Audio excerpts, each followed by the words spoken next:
सुभान अल्लाह, सुभान अल्लाह। जब खुदा पर निसार होती है, नूर में हो या नार में रहना, हर जगह जिक्र यार में रहना, चंद जो के खजा के बस सहलो, चंद जो के खजा के बस सहलो, फिर हमेशा बहार में रहना, फिर हमेशा बहार में रहना। एक ही काम सबको करना है, यानी जीना है और मरना है। मकसद जिंदगी है ताते हक, मकसद जिंदगी है ताते हक, ना के फिक्रे जहां में पढ़ना है, ना के फिक्रे जहां में पढ़ना है। बड़ा प्यारा जलसा, दस्तार बंदी का जलसा, खूबसूरत माहौल में आप सुनने के लिए बैठे हैं। जलसा अभी आपका जवान है, इसे बूढ़ा होना बाकी है। आपका हौसला जवान रहेगा, जलसा आखिर तक जवान ही रहेगा, वरना बूढ़ा होकर के ख़त्म हो जाएगा। इंशाअल्लाह हौसले को बाकी रखना है, जलसे में बैठे रहना है, दुआ तक रुके रहना है। हाथ उठाइए इंशाअल्लाह। पेशाब रोक करके भी बैठे रहेंगे, हाथ उठाइए इंशाअल्लाह। पेशाब रोक करके मत बैठना है, वरना पेशाब खता कर जाए। इसलिए ज़रा ध्यान रखिएगा। 3 सवालों से मैं अपने पैगाम को शुरू करने के लिए जा रहा हूँ। बड़े बड़े मुकर्रिर को आपको सामना करना है। खाता खुल रहा है, आगाज़ हो रहा है। आगाज़ में अगर आप कमज़ोर पड़ गए तो आखिर तक आपको कमज़ोर रहना पड़ेगा। ध्यान दीजिएगा, एक एक नमूना आपके कानों से गुजरेगा। मेरा पहला सवाल है, जन्नत में बदला क्यों मिलता है? दुनिया ही में बदला क्यों नहीं मिलता? जन्नत में बदला क्यों मिलता है? ये मेरा पहला सवाल है। दूसरा सवाल है, जन्नत मुसलमान को क्यों मांगना चाहिए? जन्नत मुसलमान क्यों मांगता है? ये मेरा दूसरा सवाल है। तीसरा सवाल है, खुदा का दीदार किसको ज़्यादा होगा, किसको कम होगा, किसको ज़्यादा होगा? और आखिरी सवाल आपसे करने के लिए जा रहा हूँ। 3 मेहमान होते हैं, सबसे बड़ा दर्जा उस मेहमान का होता है जो तीसरा है। पहला, दूसरा और तीसरा मेहमान कौन है? आप लोग मुकम्मल सुनेंगे, हाथ उठाइए इंशाअल्लाह। स्कूल में बच्चे को पढ़ाएंगे, हाथ उठाइए इंशाअल्लाह। मदरसे में नहीं पढ़ाएंगे, हाथ उठाइए इंशाअल्लाह। ये ज़रा ध्यान रखिएगा, सीधे सीधे सवालों से आपका जलसा शुरू हो रहा है। दिमाग को टटोल रहा हूँ, पूरी बेदारी के माहौल में आप जलसा सुनने के लिए बैठे हैं। मेरा पहला सवाल था कि जन्नत में बदला क्यों मिलेगा, दुनिया ही में बदला क्यों नहीं मिलता? दुनिया ख़त्म होने वाली है। अगर अमल का बदला दुनिया ही में मिल जाता, जन्नत में नहीं मिलता, तो वो बदला ख़त्म हो जाता। जन्नत में बदला मिलेगा, बाकी रहेगा। इसलिए दुनिया में बदला नहीं मिलता, जन्नत में बदला मिलेगा। दुनिया छोटी है, अगर अमल का बदला दुनिया में दिया जाए समाएगी नहीं। दुनिया छोटी है, इसलिए अल्लाह ताला जन्नत में बदला देगा। दूसरा सवाल था, मुसलमान जन्नत क्यों मांगता है? क्योंकि अल्लाह से मुलाकात जन्नत में होगी, अल्लाह का दीदार जन्नत में होगा, इसलिए मुसलमान जन्नत मांगता है। तीसरा सवाल था, मुसलमानों को अल्लाह का दीदार कब ज़्यादा होता है, कब कम होता है? जो ज़्यादा नमाजी होगा उसको ज़्यादा दीदार होगा, जो कम नमाजी होगा उसको कम दीदार होगा। नमाज के वक्त में अल्लाह अपना दीदार कराएगा। जो ज़्यादा नमाजी होगा, जिसने ज़्यादा नमाज पढ़ी होगी, सुबह शाम नमाज पढ़ी होगी, मरते मरते नमाज पढ़ी होगी, जीते जीते नमाज पढ़ी होगी, उनको ज़्यादा दीदार होगा। इंशाअल्लाह नमाज पढ़ेंगे, हाथ उठाइए इंशाअल्लाह।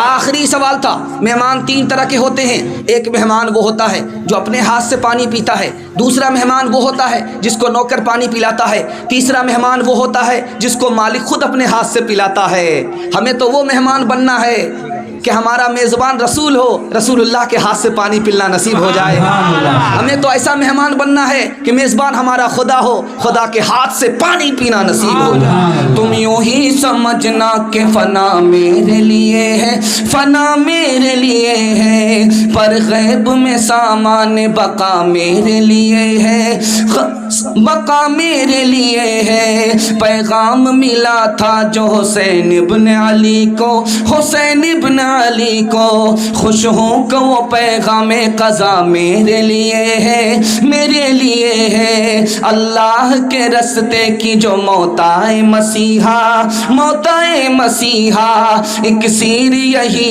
एक दवा मेरे लिए है, मेरे लिए है। तौहीद तो ये है कि,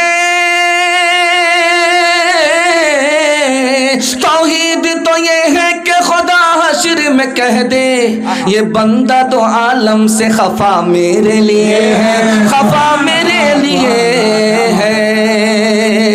बहुत प्यारा जलसा हो रहा है। कुरान के हवाले से आपको 4 पैगाम दे रहा हूँ।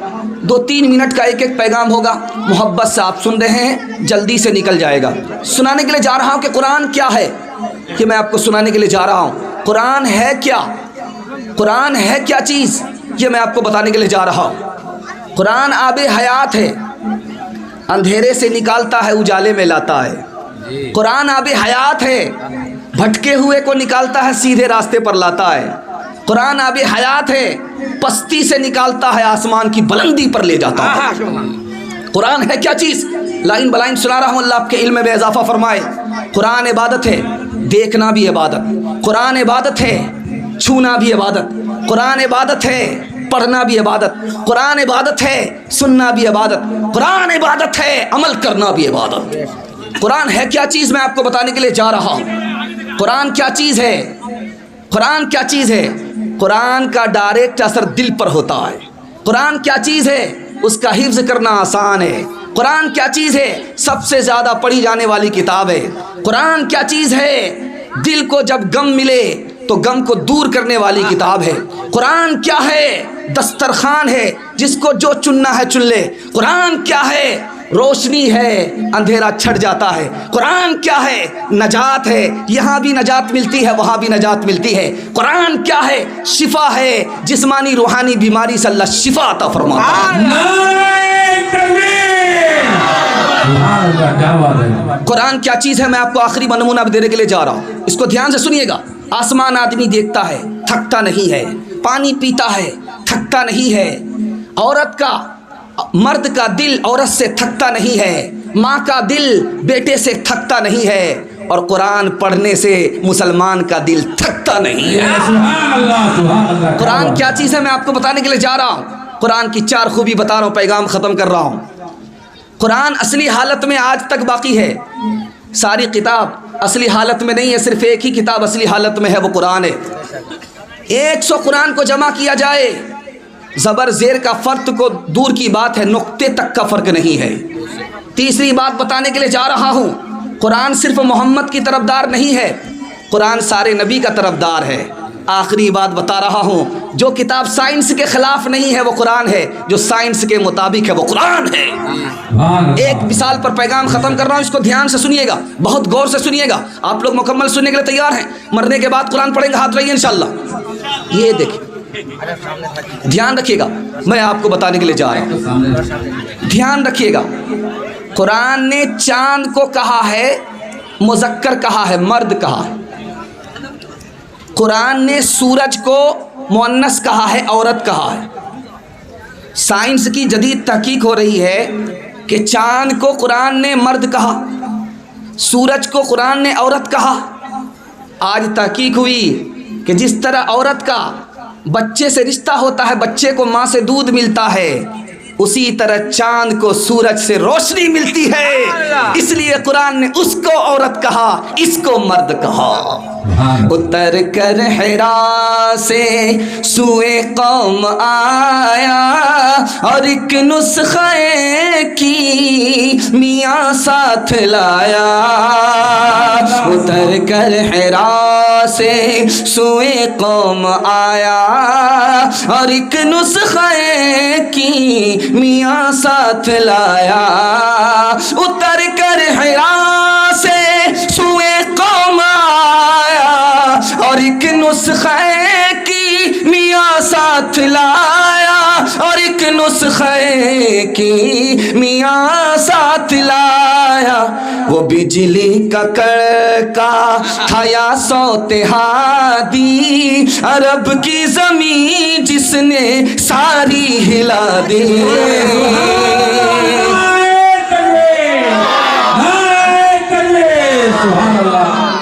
दो तीन मिसाल आपको दे रहा हूं कुरान का आशिक कौन होता है। ये मुताला दे रहा हूं, 3 मिनट में गुजर जाएगा। आप लोग सुनने के लिए तैयार हैं? माइक वाले सर्विस को आप बढ़ाइए, बेस को बढ़ाइए। आपके माइक से ज़्यादा मुझे बोलना पड़ा है, आप अपने माइक को बढ़ाइए। इंशाल्लाह आपको बिहार ले जाएंगे, मिलाद के लिए आपको ले जाएंगे। फातिहा आपका होगा, ज़रा ध्यान रखिएगा। दूसरा मुताला आपकी खिदमत में लेकर के आ रहा हूँ, आशिक कुरान। अल्लाह के रसूल ने अबू बकर से पूछा, अबू बकर आहिस्ता कुरान क्यों पढ़ते हो? अल्लाह के रसूल ने पूछा है, अबू बकर से पूछा है, अबू बकर आहिस्ता कुरान क्यों पढ़ते हो? कहा अल्लाह को सुना रहा था इसलिए आहिस्ता पढ़ रहा था। मुबारक। उमर से पूछा कि उमर कुरान तो पढ़ रहे थे लेकिन जोर से क्यों पढ़ रहे थे? कहा कि हुजूर सोने वाले को जगा रहा था। कहा मुबारक। दूसरी मिसाल दे रहा हूं, ध्यान से सुनिएगा इसको। आंख सुर्ख है, गुस्से से आपे से बाहर हैं, ऐसा महसूस हो रहा कि फट जाएंगे। चेहरा ऐसा बना हुआ जैसे कि लगता है अनार, गाड़ दिया गया है। हज़रत हुसैन को गुस्सा किस पर आया कि नौकरानी आई शोरबा के कटोरा लेकर के, शोरबा गिरा है, बदन भी जल गया, कपड़ा भी ख़राब हुआ, इस पर गुस्सा आया है। तो सोचा कि लोहा गर्म है, हथौड़ा मारने की ज़रूरत है। नौकरानी भी पढ़ी लिखी थी, पढ़े लिखे घर की बकरी भी पढ़ी लिखी होती है। नौकरानी भी पढ़ी लिखी थी, कुरान की एक आयत पढ़ दी, वल काज़िमीनल गैज़। आप गुस्सा कर रहे हो, कुरान तो कहता है गुस्सा को पीने वाले को अल्लाह पसंद करता है। तो क्या कहते हैं, कसम तो गैज़ी, मैंने गुस्सा पी लिया। कुरान का जब असर हो रहा है, नौकरानी ने महसूस किया कि बिल्कुल आफर ही आफर है। दूसरा जुमला पढ़ा, वल्लाफीना निन्नास।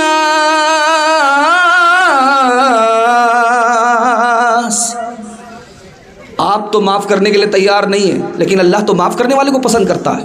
तो फ़ौरन कहते हैं आफ़ो उतवान की, मैंने तुम्हें माफ़ कर दिया। औरत ने सोचा कि बड़ा अच्छा मौका है, काम बन जाएगा। उसने अगला जुमला पढ़ दिया कि अल्लाह एहसान करने वाले को पसंद करता। आप क्या एहसान करते हो? कहा मैंने भी एहसान किया, कुरान पर अमल किया, कुरान की चोट से मैंने तुम्हें आज़ाद कर दिया। अब तुम अल्लाह की गुलामी करो, हमारी गुलामी में रहने की ज़रूरत नहीं है। तीसरी मिसाल दे रहा हूँ, ध्यान से सुनिएगा। फ्रांस का कैप्टन है, मुसलमान हो गया, इंटरव्यू दे रहा है। देख रहे हैं जितने चैनल वाले हैं, इससे भी ज़्यादा पूरा मुल्क का चैनल इकट्ठा हो गया इंटरव्यू लेने के लिए कि कल तक ईसाई था, आज मुसलमान हो गया। बात क्या है, उसने क्या इंटरव्यू दिया, आपको कलेजा मुंह को आ जाएगा। आपको हैरत होगी कि अल्लाह ताला ने बहुत अच्छा किया कि हमें मुसलमान बना, इस्लाम की दौलत से सरफराज फरमाया। वो लोगों से कहता है कि लोगों, मैं मुसलमान हुआ, फ्रांस का आदमी था, कैप्टन था, छोटा मोटा आदमी नहीं था। किसी ने मुझे कुरान दिया पढ़ने के लिए, मैंने सूरह नूर को पढ़ा। सूरह नूर की इस आयत पर पहुंचा जिसमें लिखा हुआ था जो मुसलमान नहीं है, जिसके सीने में ईमान नहीं है, उसके दिल में अंधेरा ही अंधेरा है। इतना बड़ा अंधेरा कि कश्ती अगर समंदर में चले और आसमान पर सूरज ना हो, रात की तारीकी हो, कोई कश्ती के अंदर जब उजाला ना हो, हाथ निकाल करके देखे हाथ नजर नहीं आता। इससे भी ज्यादा दिल उन लोगों का तारीक होता है जिसके सीने में ईमान और इस्लाम नहीं होता। उसने कहा कि नबी ने समंदर का सफर किया है, तो कहा कि नहीं किया। तो कहा इतनी अच्छी बात, सच्ची बात कैसे कह दी? इसका मतलब है रसूल पर उतरा है, खुदा का कलाम है, कलमा पढ़कर मुसलमान हो गया। सुभान अल्लाह, क्या बात है। वो मुसलमान कहाँ गले ज़माने वाले, गर्दने कैसरों किसरा की दबाने वाले। बात क्या थी कि न रूमा से न ईरान से दबे, बात क्या थी कि न रूमा से न ईरान से डरे, बात क्या थी कि न ईरान से न रोमा से डरे चंद वो लोग के ऊँटों के चराने वाले, चंद वो लोग के ऊँटों के चराने वाले। हाफिज़ कुरान के हवाले से सुना रहा हूँ, आप लोग एक हौसला रखिए कि इंशाअल्लाह अपने बच्चे को हाफिज़ कुरान बनाएंगे, डॉक्टर, इंजीनियर, प्रोफेसर बनाएंगे। रास्ता मैं बता रहा हूँ, अमल करके देखिए, अल्लाह आपको कामयाब करेगा। बच्चा आपका हाफिज़ कुरान भी बनेगा, डॉक्टर भी बनेगा। हाथ उठा दिए इंशाअल्लाह। बहुत प्यारा नमूना आपकी खिदमत में लेकर के आ रहा हूँ। आप अगर चाहते हैं कि आपका बच्चा डॉक्टर भी बने, हाफिज़ कुरान भी बने, मैं रास्ता बता रहा हूँ। 5 साल आप उसको स्कूल में पढ़ाइए, स्कूल में 5 साल पढ़ाइए सिर्फ, वहाँ से निकाल करके आप मदरसे में दाखिल कर दीजिए। 3 साल के अंदर आपका बच्चा हाफिज़ कुरान बन जाएगा। जब वो हाफिज़ कुरान हो जाएगा तो ऐसा हो जाएगा जैसे कि पत्थर पर चाकू तेज़ होता है, उसका दिमाग उसी तरह तेज़ हो जाएगा। अब जो 3 साल का गैप हुआ है, आप उसको ट्यूशन कराइए, सारा साथी उनके पीछे होगा, वो सबसे आगे निकल जाएगा। हाफिज़ भी बनेगा, डॉक्टर भी बनेगा, प्रोफेसर भी बनेगा, सब कुछ बनेगा। दीन से लेकर के दुनिया तक आपको आबाद कर देगा, मुबारकबाद कर देगा। दूसरी बात याद रखिए, ख़ानदान का कोई बच्चा अगर खड़ा होता है हिफ्ज़ करने के लिए, आप हौसला दीजिए, ताना मत मारिए। हौसला देंगे, उस बच्चे की शफात आपको मिलेगी। अगर जहन्नम में गाड़ी फंसेगी तो बच्चा आपको निकाल लेगा। लेकिन अगर आपने ताना मारा है तो आपको कितना बड़ा नुकसान होगा। बच्चा खड़ा हुआ, आपका बेटा कुरान पढ़ने के लिए, आप कहते कुरान पढ़ करके क्या होगा, आपने ताना मारा, आप फंसे पड़े रहेंगे, वो दुनिया को निकालेगा, आप फंसे ही पड़े रहेंगे, आपको नहीं निकालेगा। तीसरी बात याद रखिए, ध्यान से सुनिए। आज सारे लोग कहते हैं कि मुसलमानों को गाड़ दो, मुसलमानों को दफन कर दो, मुसलमानों को मुल्क से निकाल दो, मुसलमानों का कत्ले आम करो। ये बात क्यों हो रही है, ये राज मैं आपको बता रहा हूँ। अल्लाह आपके इल्म में इजाफा फरमाए, आमीन। कुरान कहता है, हदीस कहती है कि जब आदमी कुरान नहीं पढ़ता तो उसका दिल मुर्दा होता है, और मुर्दे को हर आदमी गाड़ने की बात करता है। मुसलमान ज़मीर का मुर्दा हो गया, इसलिए पूरा मुल्क दुश्मन बन चुका है और हर वक्त गाड़ने की बात कर रहा है। आखिरी बात बता रहा हूँ, ध्यान से सुनिएगा।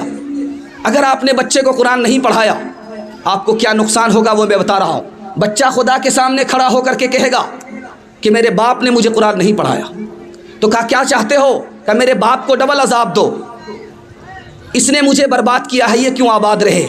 आपका बच्चा जिसको आपने जन्म दिया, कुरान पढ़ाया, कुरान नहीं पढ़ाया, स्कूल में पढ़ाया, वो आपके खिलाफ क़यामत में मुकदमा दायर करेगा और मुतालबा करेगा कि मेरे बाप को डबल अजाब दो। एक मिसाल पर पैगाम ख़त्म कर रहा। शौहर से बीवी कहती है तुम हाफिज़ बन जाओ, तो शौहर कहता है कि बूढ़ा तोता क्या सीखता है, इस बुढ़ापे में मैं कहाँ से हाफिज़ बन जाऊँगा, नहीं बन सकता। तो बीवी ने कहा अल्लाह के बंदे हिम्मत तो करो, हिम्मत के साथ खुदा है, आसान है, तुम हाफिज़ बन जाओगे, तुम्हारे साथ मुझे भी ताज मिलेगा, तुम हाफिज़ बन जाओ। लेकिन शौहर तैयार नहीं। औरत ने कहा कि मुझे पता है कि तुम कैसे हाफिज़ कुरान बनोगे। तो औरत ने कहा कि देखो मैं इनाम दूंगी, तुम हाफिज़ बनोगे मैं तुम्हें इनाम दूंगी, तुम हाफिज़ बनोगे मैं तुम्हें सबसे बड़ा इनाम दूंगी। तो कहा कि तुम क्या इनाम दोगी, तो कहा कि तुम हाफिज़ बन जाओ, तुम्हारी दूसरी शादी हो जाएगी, मैं कराऊंगी। अब क्या था, दूसरी शादी के लालच में रात दिन एक करके 6 महीने में हाफिज़ कुरान हो गए।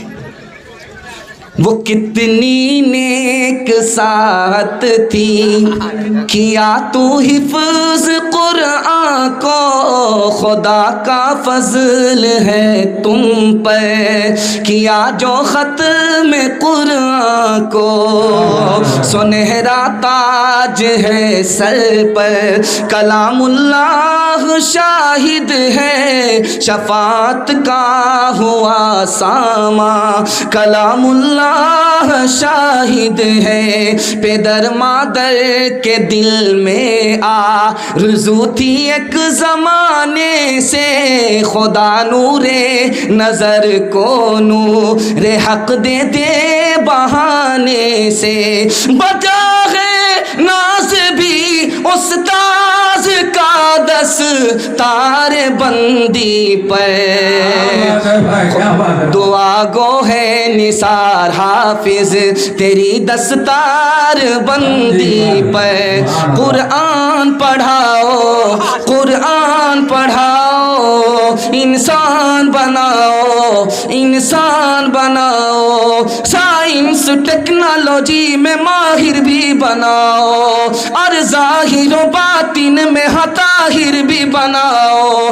पहले तो इन्हें यारो मुसलमान बनाओ, इंसान बनाओ, इंसान बनाओ, इंसान बनाओ, इंसान बनाओ। ताजिर बनाओ, शौक से अफसर भी बनाओ और अपने मुक़द्दर का सिकंदर भी बनाओ, पर अपनी मग़फ़िरत का सामान बनाओ। इंसान बनाओ, इंसान बनाओ। ध्यान दीजिएगा, आखिरी नमूना आपकी खिदमत में ला रहा हूँ। बहुत ध्यान से आप लोगों ने सुना, दिल खुश कर दिया। अल्लाह आपको दीन दुनिया दोनों की भलाई से माला माल फरमाए। आमीन। ध्यान दीजिएगा, आखिरी मुताला आपकी खिदमत में ला रहा हूँ। ये माइक वाले थोड़ा आवाज़ बढ़ाइए, आप जितनी आवाज़ हो सकती है आप बढ़ा दीजिए। हम लोगों को महसूस हो रहा है कि ये माइक अपनी जगह पर रखे हैं, बांध दिए हैं, सिस्टम को बढ़ा ही नहीं रहे, ऊँचा कर ही नहीं रहे। आप थोड़ा सिस्टम को खोलिए, जो नुकसान होगा हम नुकसान देने के लिए तैयार हैं। ज़रा ध्यान रखिएगा, मैं आपको नमूना देने के लिए जा रहा हूँ। कुरान के साथ हम लोग क्या करते हैं।